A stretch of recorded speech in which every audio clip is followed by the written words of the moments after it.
9 to 5 job करणारा एक व्यक्ती आहे आणि त्याला त्याच्या ऑफिसमध्ये खूप सारं प्रेशर आहे, कामाचा लोड आहे. तर कामाचा लोड असल्यानंतर आजूबाजूचे लोक आहेत, आजूबाजूचे कलिग्स आहेत, त्यांचे बॉस आहेत, मॅनेजर्स आणि वेगवेगळे क्लायंट्स असतात. भरपूर साऱ्या गोष्टी एक पॅरलली चालत असतात ऑफिसेसमध्ये. तर हे ऑफिसेसमध्ये चालत असताना कामाचं लोड एका वेगवेगळ्या बाजूला असते, तर ग्रुपिझम, पॉलिटिक्स आणि ह्या गोष्टी एकीकडे असतात. त्याचबरोबर फॅमिली लाईफ असते, पर्सनल लाईफ असते, फॅमिलीचं प्रेशर असते, स्ट्रेस असतो आणि सोसायटीचं सोशल प्रेशर.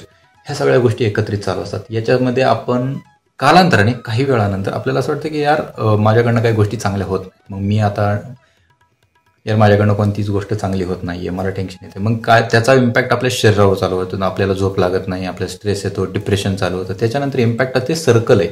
याचा इम्पॅक्ट झाल्यानंतर त्याचा अगेन कामावरती इम्पॅक्ट पडतो, अगेन ते सगळं असे एक सर्कल कंटिन्युएशन चालत मग मग ॲट द एंड कुठंतरी फायनान्शियल इम्पॅक्ट पडायला चालू होतो, सोशल रिलेशनशिप डिस्टर्ब व्हायला चालू होतात, लोकांबरोबर आपली जी काही वागण्याची बोलण्याची पद्धत आहे ती डिस्टर्ब व्हायला चालू होते. या सगळ्या गोष्टी जर आपल्याला कुठेतरी थांबवणं गरजेचं आहे आणि ह्यासाठीच हे जे पुस्तक आहे सगळ्यात बेस्ट पुस्तक आहे असं मला वाटतं.